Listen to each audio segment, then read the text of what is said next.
Good morning and welcome to Google Partners Academy on Air series. My name is Ogie. I work as a measurement and attribution specialist here on the UK team. And today I'm joined with Kelsey. Would you like to introduce yourself? Hi everyone, I'm Kelsey. I'm also a Google attribution and measurement product expert working with agencies in the UK. Great. So guys, today's Academy on Air session is we're going to cover Google Analytics setup best practices and health check for those who already have their accounts set up. The content we're going to cover today is firstly looking at why it's important. We'll then run through the general account setup and how to best set up your account and properties. We'll then review your tracking setup and how to ensure your traffic is correctly tracked. We're then going to look into traffic sources and how to ensure that traffic is correctly categorized within your account. We'll then look at goals and transactions and look at actually tracking the most important metrics whenever users get to your website. We'll then look at linking your accounts and how to link your analytics with your Google Ads account. And finally, we're going to cover off the discrepancies between analytics and Google Ads and why they exist and how to kind of deal with them. So why is a Google Analytics health check important and relevant to you? We'll see here that leading marketers across the ecosystem are recognizing the opportunity made available by leveraging measurement and data across the industry. And we see here this quote from Keith Weed, the CMO of Unilever, that measurement has become a hot conversation. Sorting out the digital ecosystem should be a priority for everyone in our industry. Another data point for you here is that by being data-driven and combining data sources, you can move your business forward and drive results. We see from this study from eConsultancy that 2.6 times sales growth was achieved over a 3-year period for businesses that integrated multiple customer and marketing data sources compared to their peers. So look at how measurement enables business growth. Firstly, we look at establishing a source of truth. So if you're measuring correctly, you have a source of truth for your business data. You understand what's working well and how it's working. That allows you then to essentially derive insights from that data and understand who your customers are, what their customer journey looks like, and actually how they're engaging with your business. When we understand the insights coming from our data, that allows us to put those insights to use and take action. And what I mean by referring to that essentially is using those insights to make decisions and look at where we allocate our marketing resources and budgets in terms of what digital channels are most effective and utilize those to best effect. So we can understand that, I guess, as advertisers across the world, you all use web analytics tools to inform business decisions. However, website and advertising decision-making, our solution for this essentially is Google Analytics. This is one of the most popular platforms across the web, and it's our solution to essentially web analytics. It's an easy-to-use interface with shareable reports available. It offers machine learning-powered insights for you to use. And it also has seamless integration with your Google Ads account, which is very convenient for making changes. And that allows for data-driven decision-making, which I guess is the be-all and end-all of that.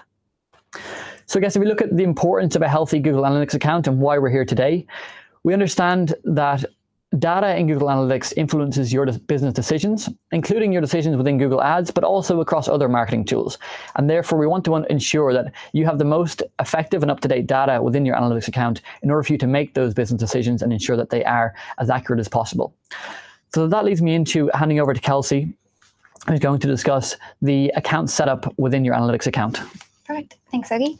So first thing what we're going to do is walk through an ideal analytics account. And don't worry if yours is set up slightly different than what we're going to recommend. This is just the best practices that we see. Perfect. So to kick it off, what we're going to do here is look at an account structure. So you're going to start off with an account, and then underneath that, you'll have a property. So a property is a subcomponent of an analytics account that determines how the data is organized and stored together. So normally under one account, you'll have multiple properties. So the image that you see here will be a much bigger triangle. And within those, you have the ability to track each of your digital assets independently. So if you have a website and maybe a mobile app, you could have 2 different properties, one for each. Now, a single property can be used to collect and store information together. So if you happen to have multiple websites, let's say you've got a .com and a .co.uk, you can either store those together in the same property or separately. And then under each property, you'll have a view or a reporting view. And that, again, is just a subset of an account property that can have its own unique configuration setup. So within each property, you can, and we actually recommend having multiple views for a single property. And this will allow you to configure and show subsets of the data differently for each individual property. So within this, you'll be able to set up different filters or customized views, and we'll get into that in a bit as to what those views should look like. The main thing to remember here is that when you create a view, you'll only be able to see data from that creation date forward. You won't be able to backtrack and add in data. Also, if you delete a view, that specific perspective is going to be gone forever, so be very careful with how you handle views. So first things first, we want to look at how you actually create a view. So this is pretty simple. What you want to do is go into your analytics account, navigate into the settings, and then make sure you select the right property. Again, you can have multiple properties under each individual account, so make sure you pick the right one. And then under that property, you're going to select the plus key, and you should be able to create a new view. You'll then just need to make sure to select the right name and a correct time zone and currency, which you should see demonstrated here on the screen. Perfect. So now we're going to look at views. And as I said, you can have multiple views under each property. And within this, we actually recommend 3 as a best practice, and then you can create multiple views. Everyone's going to have some slight differences for their business. So these are just the best practices, and you can create custom ones from here. So the first one that we always recommend creating is what's called the raw data view. And this is exactly as it sounds. It houses the raw data. So within this view, there should be no goals, no site search, no filters, no reports, absolutely nothing. The whole purpose of this is to provide a fail-safe in case you accidentally delete a view or another view becomes corrupted. So in case you happen to lose all of your other data, you'll still have this one source of truth to go back to that has all of your data. The second one that you want to look at is the master view. So the master view should be your main view that you're going to use for all of your reporting, your insights, and evaluating the success of your campaigns. This should be the default view in all of your accounts that you have linked. So when you're using this again should be where you do all of your analysis. So you want to be very careful with your settings and making sure that you're not skewing the data that could lead to the wrong decisions. So once you have your master view created and you put in a few filters, you want to try and leave it and try not to tweak it too often. If you do decide to do tweaks, you'll want to set up a test view, which we'll talk about in a second. So within a master view, you might see a few main filters that you would see across any account. So the first is excluding internal traffic. Generally, what we want to do with this data is understand how your consumers and external users are interacting with your site, not your employees. So you probably want to filter them out. The second one that you might see are geo filters. So if you have different sales regions set up, let's say the Americas, EMEA, and APAC, you can consolidate those countries into a view in your master view. And then the last one that we're going to look at here is a test view, which I mentioned earlier. So the test view, again, is exactly as it sounds. This is where you can test all of your settings before you apply it to another view in case you accidentally corrupt the data or apply the settings wrong. So if you do decide that you want to create a new test or a new filter, what we recommend is using this test view, apply it here first, and then watch the data for a few days and make sure that it's reporting as you think it should. And then if there's something wrong, you've done it in your test view and it's not impacting your master view or the other views that you want to see. So as I said, these are the 3 that we typically recommend implementing across all accounts, but you can have several more. So some other common ones that we typically see are a user ID view. So if you've implemented user IDs and you have logged in information on your website, you can go ahead and create those. Or if you have any other custom views, this is optional. Again, if you have questions around this, it's going to be very dependent on your business and your business goals. So if you have questions on this, I'd actually recommend talking to your Google account manager about this rather than the Q&A session we'll have at the end. Perfect. Okay, so the next thing that we want to look at is time zone and currency. I know this can seem very basic, but it is really important to making sure you're looking at the right data. So to set this up, what you'd want to do is go into the view, under view settings, and then time zones and currency, which you can again see demonstrated here on the screen. Now with this, ideally you'd want to make sure that your Google Ads and your analytics, both currency and time zone, are aligned. So you make sure that you're looking at the wrong data. If they are off, the data will look very different. Perfect. And then the last thing that we'll look at here is setup. So with your advertising and reporting features here, this will give you another layer of data that you can use in analytics. So within any standard analytics property, you'll be able to see some of the basic settings. And when you turn on advertising and reporting features, we'll be able to get more of an understanding of the audience that's actually viewing your site. So you'll be able to see things like demographics and an interest report. You'll also be able to turn on remarketing. So if you do plan to use to re-engage with users, you'll be able to follow up and create those here. Now, the setup is actually fairly simple. All you have to do is go under Property Settings, under Tracking Info, Data Collection, and then you'll see two different switches. The first is for advertising reporting features, and then the second is for remarketing, again, which you can see demonstrated on the screen. Perfect.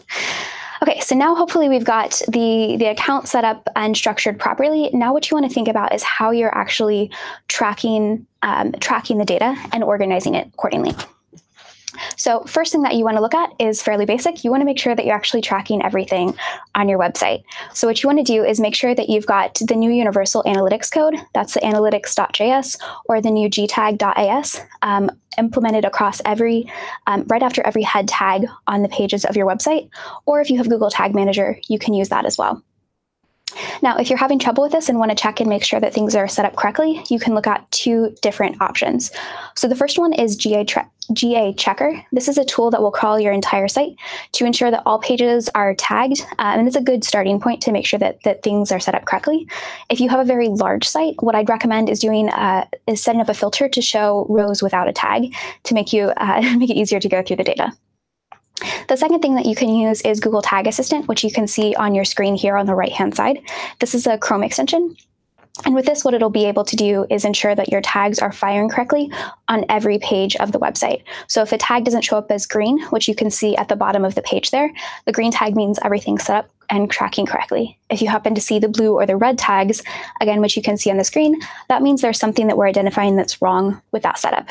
You should be able to click in and get more information, but if you're still having issues, you can talk to your Google Account Manager, and we'll be able to put you in contact with someone that can help you figure out what's going on.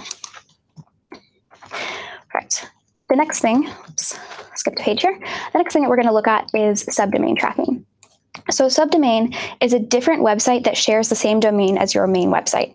So let's say you have a website that's example.com. You might also have a blog and an e-commerce site that are associated with that same domain. So that would would be, as you can see on the screen, blog.example.com and ecommerce.example.com.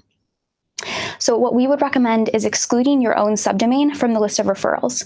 So a referral is a website that links to your site that don't belong in organic search, paid search, social, or email. So let me explain why this matters. When your users moves from one domain to another, including the subdomains of the same domain, the Universal Analytics code will send refer information to Google Analytics. And then when Google Analytics sees a new refer that is different from the original source and medium information, it will start a new session from a new traffic source with this information. The referral exclusion list will prevent this from happening, and it will let you see the original session continue. So if you have subdomains and want to make sure that the traffic from one of those domains to another is not considered a referral, what you need to do is add that to the exclusion list. So to do this, you can see it on your screen here. You go into Settings at the property level under Tracking Info, and then you'll see a section for Referral Exclusion List. Then you would just add the shared domain to that list. So in the case here where you've got the blog.example.com and the ecommerce.example.com, you would add just the main domain, example.com, to the list, and that will be excluded. So you'll also want to consider doing this for third-party payment providers. So if you don't want them to show up as a referral. So let's look at an example. Imagine you have a consumer that clicks on your ad, lands on your website, decides to buy a product. So they go through the whole purchase flow, and then once they get to the payments, they're redirected to your provider. Let's say it's PayPal. So they go to the PayPal website, and then they come back and they see the thank you for ordering page on your screen that they've confirmed they bought the order. So you'd obviously want Google Analytics to show that that conversion and that goal came from your ad and not from PayPal. So to do this, you would want to go ahead and exclude your payment provider from that source, just like you did in the previous example. It's the exact same process where you would add that payment provider to the exclusions list for referrals, and that way we'll be able to actually see your ad or direct traffic is leading that confirmation and not your payment provider. Perfect. So now that you've got everything set up correctly, what we want to start to think about is how we're looking at traffic source tagging in analytics so we can understand where a user comes from and then categorize those accordingly into different buckets. So this would be how we categorize things like organic search, paid search, social, and email. And you specifically want to look at how we do this automatically for our paid channels. So first, what we're going to do is take a look at Google Ads. So if you want to ensure that your Google Ads media is correctly reflected in analytics, we strongly recommend using auto tagging. So auto tagging is a way to automatically import Google Ads data into analytics. It combines all of the Google Ads data with all of the post-click information that you'll be able to see in analytics. So you'll be able to see what happens after someone actually clicks on your ad. So when you enable auto tagging, you'll add a parameter which is known as a GCLID or a Google Click ID. That's going to be added to your landing page URL. So when a user clicks to your site that's from an ad, you'll be able to see. Let's take an example here. You've got mysite.com. That's going to be the name of your website. So when they click on your ad, in the address bar, instead of seeing just mysite.com, you'll see a / GCLID equals and then an ID after that. That's how we'll be able to track that information of what happens with that click in analytics. And this is actually one of the few things that you'll have to set up in Google Ads as opposed to Google Analytics. So if you go into Google Ads, as you can see here demonstrated on the screen, what you'll need to do is go into the Settings tab, and then you'll see an option for auto tagging, and you just need to make sure to check the box next to that to enable auto tagging. And again, if you want to make sure that all of your Google Ads media is tagged correctly, you want to turn on auto tagging. You don't want to use UTM parameters, which we'll talk to you about in a bit. UTM parameters should only be used for non-Google media. So with that, let's look at UTM parameters. So if you have, again, non-Google media, so you're not tracking from Google Ads, what you want to do is use UTM parameters. So by adding campaign parameters to the destination URLs, you can use them in your ad campaigns, and you can collect information about the overall efficiency of the campaign, and so you can figure out which campaigns are more effective. So again, let's take a look at an example. If you've got, let's say, a summer sale going on, you might have campaigns that are generating a lot of revenue, and you might be running them across several different social apps, and you want to know which one of them is driving you the most customers or getting you the most revenue. Or let's say you're running several different versions of the same campaign. You have multiple different channels, things like email, video ads, and in-app, and you want to compare the results between those to see which one is most effective. So when a user clicks on the referral link, the parameters are sent to analytics, and then all of the data that you provide us will be available in the campaigns report. And you can build this URL in the aptly named campaign URL builder in analytics. This will simply add this URL that you create here as the destination URL in all of your non-Google Ads campaigns. So a few best practices that you want to remember. So again, I'll say this multiple times and I'll say it again. You don't want to use UTM parameters for Google Ads media. That should be done with auto tagging, which we talked about on the previous slide. The second is that when you're actually going in and creating using the URL builder tool, you only want to add the variables that you need. As you can see on the screen here, there's several different variables that you can include. Only include the ones that are important to you. And then finally, you want to be careful about sending PII, that's personally identifiable information. You don't want to send anything like emails, names, phone numbers. That should not be sent or included with the UTM parameters. Perfect. And then the last thing that we're going to look at here are channel groupings. So channel groupings are ways of categorizing sources of your website traffic. So Google will do this automatically for you with things like paid search, direct, organic, display, etc. And for most people, those basic channel groupings are going to be enough. However, if you want to be able to create your own channel groupings and do a bit more analysis of the channels, you can go ahead and start to create them at a more granular level. So let's take a look at an example of this. As a default channel grouping, you'll see display. But let's say you've got a lot of display campaigns going on, a pretty robust effort, and you want to be able to break those down in more detail. What you can do is create custom channel groupings for things like GDN prospecting display or GDN retargeting display, or even just non-Google display. You'll be able to create those on your own. So to do that, there's two different ways that you can actually go about creating your own channel groupings. So the first is option A. So this is where you can edit your default channel groupings yourself. Oops, here we go. So with option A, again, you're creating your own channel groupings. And then option B, you're creating custom channel groupings here. So they're two very, very different approaches. Neither one is going to be the right way to do it. You want to make sure to choose the one that's right for you. So by editing the default channel groupings, you shouldn't do this very often, and it's only going to allow you to create one set of groupings. If you're doing custom channel groupings, on the other hand, you'll be able to create several different groupings at the same time, and it's a lot more flexible of an option. So you can do both option A and option B at the same time. So let's take a look at these in a bit more detail. So again, with option A, this is where you're editing the default groupings. This is where it's going to permanently change the raw data in Google Analytics going forward, and it's not possible to fix mistakes in the past. It will also apply to the whole view. So going back to the beginning where we were talking about creating different views, this is one I would probably go ahead and test in that test view before you apply it to any other views that you might want to measure it in. This also doesn't change any of the historical channel groupings. It will just change the data moving forward. And finally, you'll be able to use this, this channel grouping via the API in BigQuery, and then at the standard channel reports in the UI. So I'm looking over at option B. Again, this is where you can go ahead and create your own custom channel groupings. This one's nice because it's completely risk-free. You can immediately select it in the reports, and you can apply it retroactively and look at historical data to classify that's classified by your new definitions that you've just created. However, the thing to note with this is that it's only available to the user who actually creates them. You do have the ability to create, or to promote or share those with other users, but by default, it's only visible to you, not anyone else looking at the analytics account. It's also not available to use via the API or in BigQuery. So when you create custom channel groupings in option B, we'd also recommend starting with the existing channel groupings. So as you can see from the example, we started with display and then start to modify those rather than starting from scratch.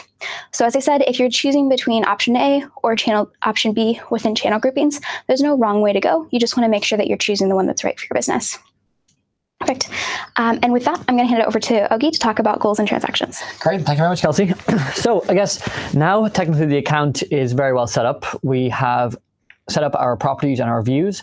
We know the structure is looking good, and we understand where our traffic is coming from. And we've also categorized it so we understand how organized it is, and we can look at using different sources and mediums and understand exactly where our traffic is coming from. But I guess we don't really want to stop there. With a business, you obviously have more important goals than just driving traffic to your website, and we want users to actually engage with your content. So if you're, a retailer, you might look at actually someone buying products on your website. If you're in lead gen, you might look at someone filling in a form or submitting details for you to reach out to that user. And that's whenever we look at going into goals and transactions and actually understanding and measuring how users engage with your website once they land there. So when we look at setting up goals in analytics, we want to clarify what the most important goal is for your business and ensure that we're tracking and defining them correctly. So some kind of standard or important goals for businesses will be looking at, say, leads, try a demo, watching a video, you're looking at time spent on the website, or more importantly for a retailer, we'll be looking at purchases. There's 4 different ways that we can actually track these different goals within our analytics platform. The first one, which some of you may be very familiar with, as it's similar to what we can do in AdWords, is tracking URLs or a destination URL.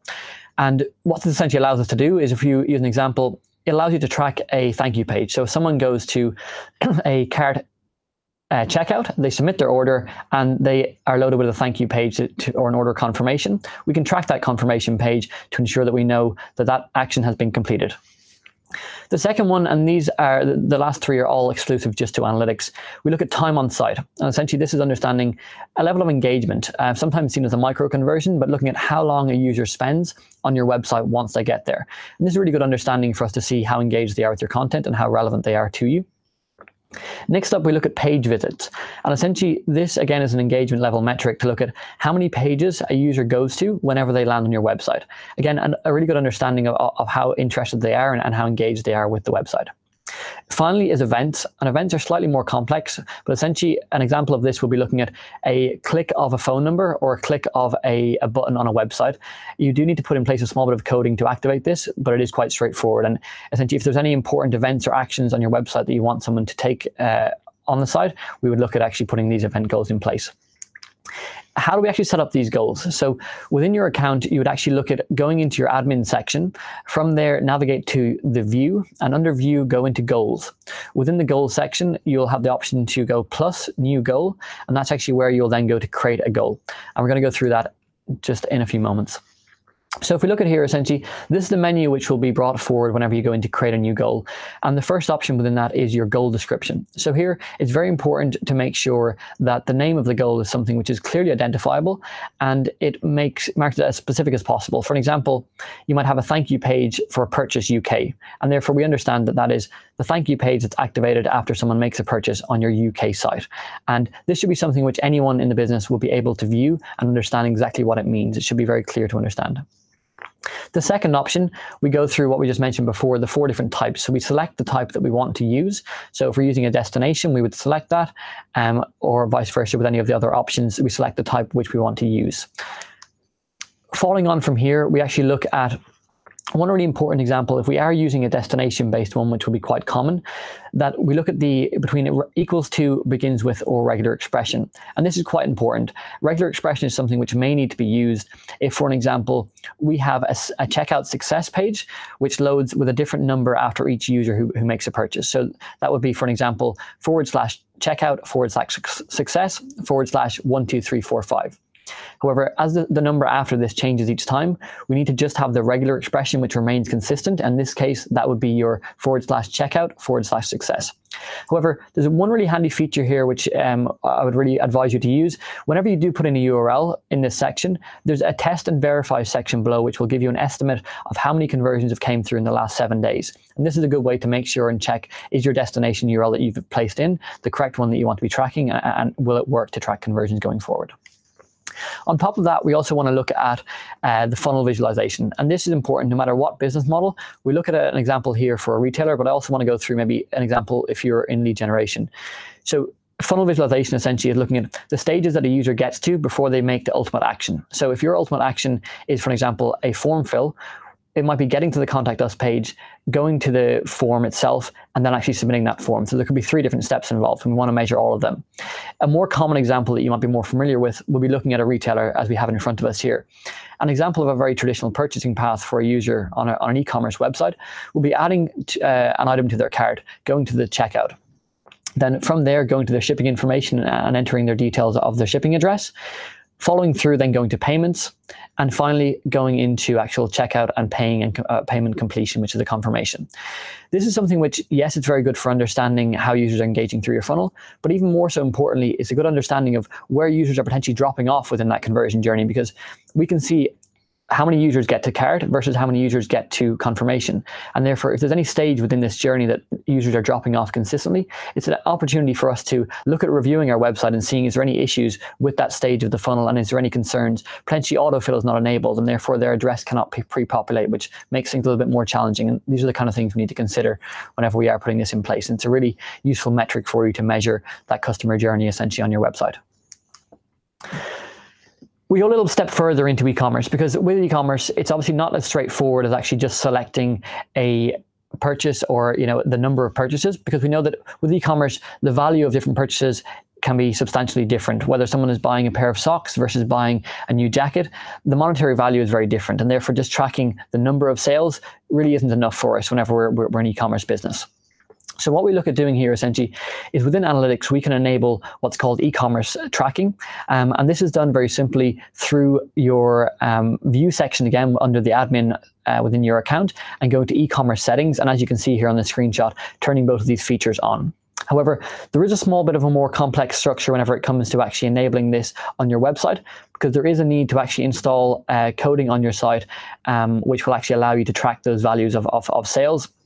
And the full order value can be then imported into analytics. So if you yourself are comfortable with HTML and JavaScript, you can go ahead and do this yourself. However, a lot of individuals may look at actually getting an experienced web developer to do this job for them. It isn't a massive job, but it is slightly complex, and therefore would advise going to a web developer if you're not experienced within those types of coding. Once that is enabled, there is just one other final check that we want to look at. We want to make sure that the e-commerce platform that you're utilizing, so like a third-party web shop, for example, Magento, that they actually provide the data to us, and that we can actually link that with analytics. Some platforms may not, but the majority will, and just making sure that your web shop will actually link and share the data with analytics so we can use those monetary values in our account going forward. Great. So once we actually have set up all of our goals and transactions, whether that's form submissions, lead generation, or tracking purchases, we have that data within analytics for us to look at viewing and analyzing. However, we want to actually look at then linking that information with our Google Ads account or with any other marketing platforms that we want to utilize in order to use that data for best effect when decision making within our accounts. So we want to kind of take advantage of this, and within Google Ads, for an example, we want to look at linking all of your relevant accounts. So some of you may look at splitting out your accounts based on your search and shopping advertising, potentially having your display or marketing in a separate account, and maybe a video account separate to that.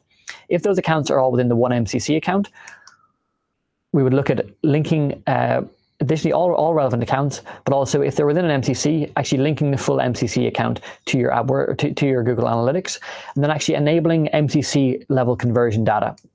And what that allows us to do is, if a sale does have multiple touch points across the journey, it allows us to understand across those accounts how they're actually engaging with your business, and import and share that conversion data across the 3 to 4 different accounts that you may be using. So whenever you have the accounts linked, we want to actually look at not just viewing the account and having it linked, but actually incorporating those metrics and pulling in the conversion data into our Google Ads account for us to actually action and utilize in the account. This is something which is a quite straightforward step. Whenever you go into your conversion section of your AdWords account, you'll see under conversion actions a blue plus icon. Within here, you'll have the option to import conversions, and then you can simply select Google Analytics, and all of the goals which you already have predefined and created within your Analytics account are then available for you to import here very simply. One thing that I'd just like to note on this section is that if you do, for example, in this instance, have transactions coming from website, which is a Google AdWords conversion tag, and you then want to import your transactions from Google Analytics also, I would recommend only including one of these actions within your Google Ads account. And you'll see that here in the including conversions column on the right-hand side. The reason for this is if we include both, we may see a duplication effect of conversions because we're counting them once with our AdWords tag, and we're counting them then a second time with our Google Analytics tag. So therefore, this would be a duplication of data. So that's just an important thing to note. Second, on that kind of a similar point, we can import as many goals or conversion actions as we want, but we want to only include the imported actions within your conversions in the account. Everything else can be seen within your all conversions section. However, we want to just show your kind of macro or most important conversion actions to be included in your reporting metrics within your AdWords account. And finally, so once we have all of our goals created, they're linked up with our AdWords account, and we're now importing those goals so we can utilize them from a measurement perspective and making decisions within our AdWords account. You may see that there's some discrepancies. And this is something which is totally normal, and it's not an issue with either account. It's essentially just due to the difference in nature of how the two platforms track conversions and measure goals, essentially. And I'm going to talk you through 2 of the most common reasons for discrepancies, why they occur. And we look at the first one here. We look at why are there discrepancies between both accounts. And the first one is actually looking at the difference in the way the platforms can report in terms of the time. So with Google Ads, we see that a conversion is recorded on the date of a click. So therefore, someone clicks on an ad on the 1st of December. That is the date that the conversion is tracked. However, if we see with Analytics, that sale did not actually occur until December 9th. And Analytics, in retrospect, only actually will track the conversion on the day of sale. So essentially, we have there, in that instance, you have your 9 days difference between conversions. And that's where there will always be a discrepancy. The same conversion is being tracked when a sale actually takes place, but the time difference between both conversions will cause both platforms to report slightly different numbers. And this is mainly based on the time lag of your conversion. So the longer your time lag, the bigger discrepancies which you may expect to see. And that's essentially for that direct reason is due to when the platforms track the goals. The second reason there may be some slight discrepancies within your account is actually down to the difference between Google AdWords tags and Google Analytics tags and their ability to track. So tracking tools essentially use their own attribution logic for creating conversions based on the data scope that they have available. With Analytics, it obviously has data scope across multiple touch points and multiple channels. So if we look at an example as per here on the screenshot, we can see that over a 30-day conversion window, a common customer journey may look something like this. Someone goes through a Google Display Network ad. They then view a video on YouTube. They then see an advertisement on social media. They then follow through to Google Search Network with a generic paid search click. They then follow through again and actually come back on another click through a branded search. And finally, they actually go through an external display remarketing. So from another provider from Google, not Google, someone goes through a display remarketing click. What we see in this example, firstly, if we look at analytics tags and how they report, analytics has access to all the data points, and therefore it understands every different interaction that a user has had with your website, and it reports on the last non-direct click before the sale occurs. So in this example, you'll see here, display remarketing is what will get the credit for that conversion in place.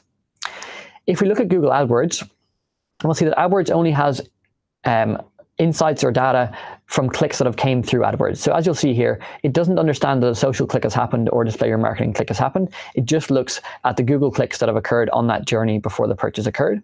And therefore, Google AdWords will give it to the last Google AdWords click that it enabled before that actual individual purchased. So therefore, we see the Google branded paid search click will be what gets the credit for the conversion in this example. And so you guys, that's the two reasons. So the first one is the time lag, and also the difference between the two types of tags and how they can report due to the limitations of each platform. But there will always be discrepancies. It's not a problem. It's not something to be alarmed about.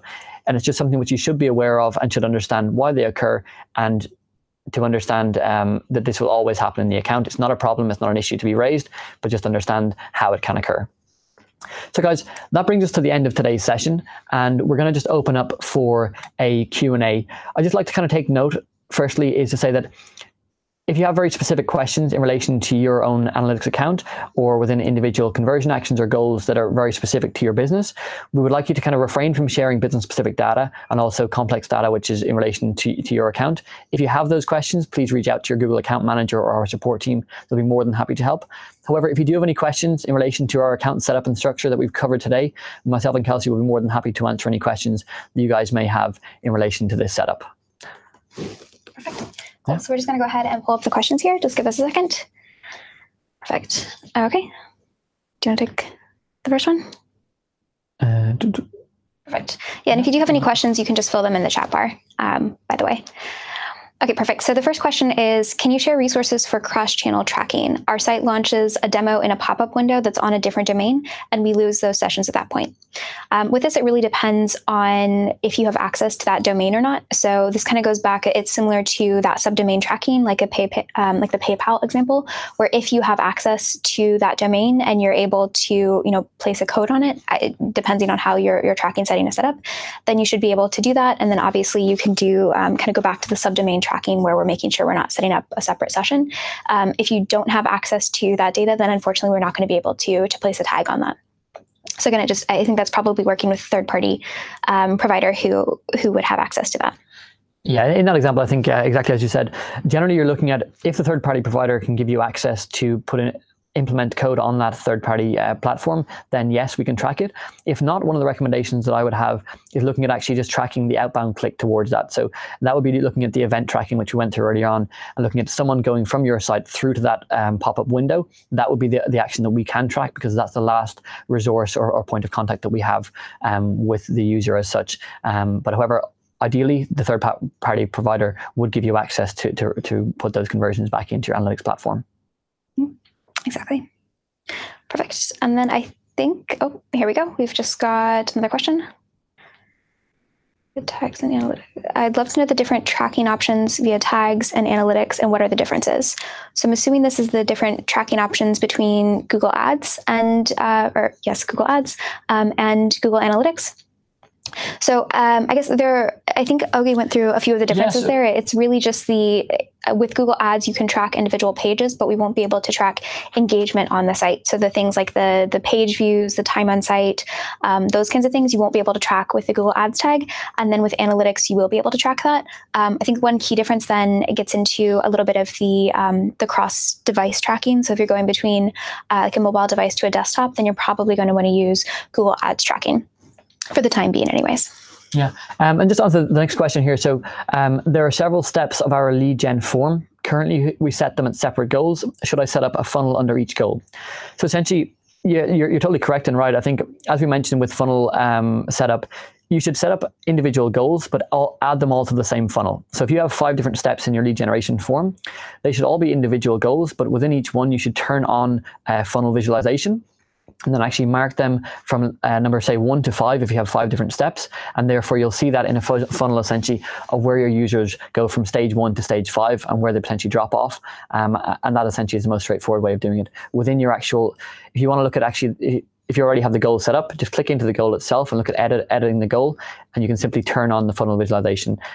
If you want to have any questions on it, I would recommend just reading up the Help Center article, but it's quite a straightforward setup of just enabling the funnel visualization within the goal. Mm-hmm. Yeah, and this is, again, where I would probably check with your account rep, because I think it also depends on your goals. So I've seen some forms that have really, really complex forms that are like 5 pages long, but once they complete the first step of the form, you've already got their name and their contact information, and that's considered a conversion. So I would definitely look at your business to figure out what you think makes sense for you. Great. So guys, that brings us to the end of our questions for today. So thank you very much for your engagement and for joining the Academy On Air session today covering Google Analytics Health Check. For myself and Kelsey, thank you very much. And good luck setting up the account. Yeah. Bye, guys. Bye-bye.